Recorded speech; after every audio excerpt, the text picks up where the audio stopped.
galing pa ng Montalban Rizal. Actually, this is her second session with us.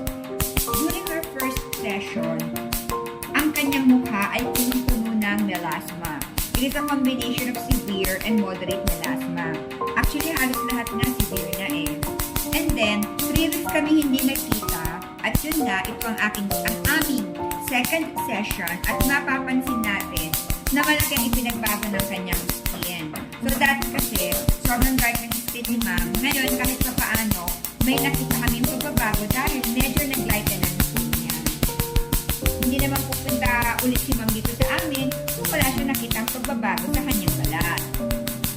Actually, ang kinuhang package ni ma'am ay ang aming complete melasma package in which may kasama itong isang intensive session ng Pico Laser at 11 na pirasong produkto na ilalagay niya sa kanyang mukha.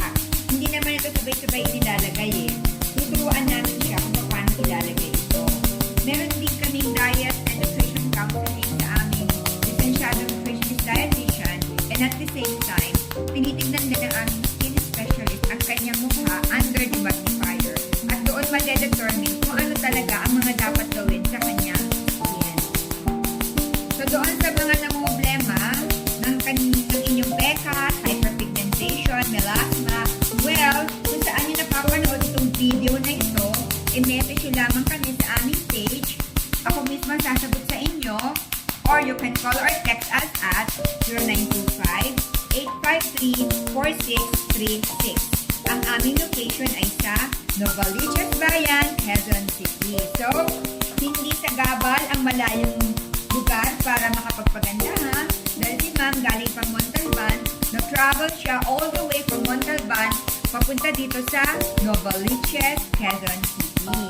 At oo nga pala guys, ang aming ginagamit na laser ay dalawa. Ito yung unang laser, ili-laser ko yung buong mukha ni ma'am. Kaya may melasma or walang melasma, ili-laser ko siya. Yung pangalawang laser na gagamitin namin, dun mismo sa mga melasma lamang ang aming ita-target. Kaya talagang mas intensive ang treatment namin for melasma. So, nandito na ako ngayon sa kanang pisngi ni ma'am. Ili-laser ko yung buong pisngi niya. Eto siya.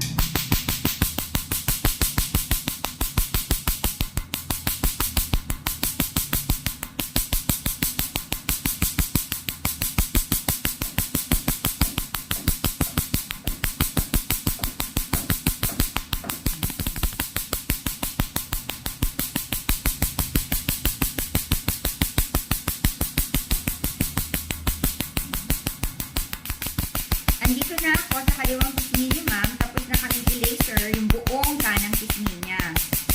After nito, ang gagawin ko na yung pangalawang laser na, in which ang gagamitin namin, in which ang i-laser ko ay yung mismong pekas ni ma'am. Ipapakita ko sa inyo sandali guys ha, kung anong klaseng laser ang gagamitin natin dun sa pangalawa. Ito siya ha, teka kukuhanin ko lang sandali. So, ito yung pangalawang laser na gagamitin sa kanya, in which ang ili-laser lang ay kung saan yung pekas, hyperpigmentation, or melasma ni ma'am. Pero hindi ko na ipapakita sa video kasi magiging masyadong mahaba itong video na ito, ha? So, we will be expecting your booking, guys, ha? Bye! Have a nice day!